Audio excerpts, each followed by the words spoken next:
What is the secret to going viral that you kind of cracked the code back then? So it definitely differs for every ideal client or ideal audience that you have in each person's demographic. But for us, what I realized was people like to share content that kind of sums up how they are feeling or sums up their identity without them having to do it themselves. And I would share, I'm a very sassy person, I would share very sassy, tongue-in-cheek quotes that generally no one is going to post an Instagram caption saying that, right? Like it's very out there. But they felt it and they would share it because it was them saying it without having to say it. And so that was a really big thing. Yeah. And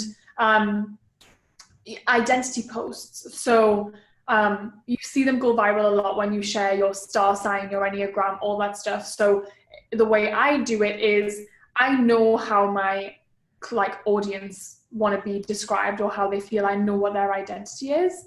And so an example would be a quote saying, "My soul's too lit to give a shit," right? Like that's a way of them bigging themselves up and putting their identity out there as a very soulful, badass, confident person. They're probably not going to just say that themselves, right? And so I put that in. I put a lot of quotes around independence. They get to share their identity, they get to share how they're feeling. And so it's finding out that kind of works across the board, but it's finding out what your audience want to share and how your audience identify, and then bottling that and putting it out there.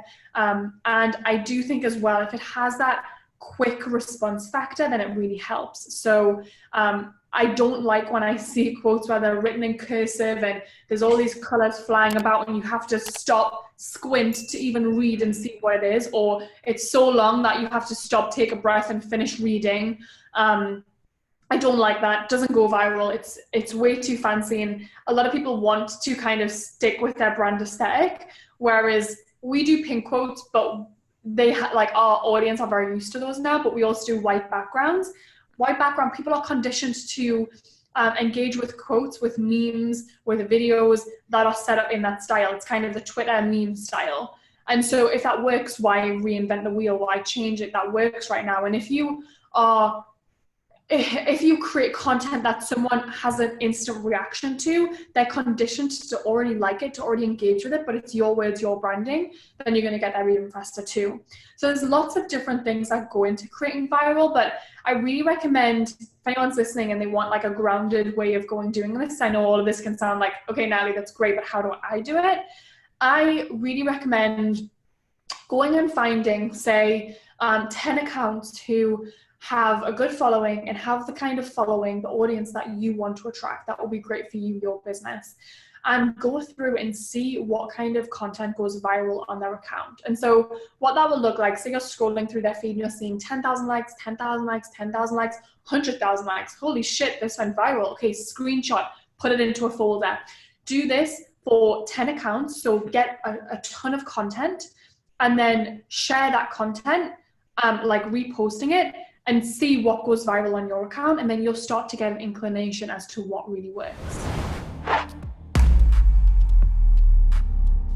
Did you like what you just saw? Well, great, because our YouTube channel is chock full of tips on how to grow your online business and learn from the best in the industry. So make sure you hit that subscribe button so you never miss out. And if you're looking for the absolute best software for entrepreneurs at the lowest possible price, then you should absolutely head over to appsumo.com and subscribe to our email list. Heck, we'll even throw in 10% off your first order just to make it a no-brainer. Now, you're in on one of the best kept secrets in software.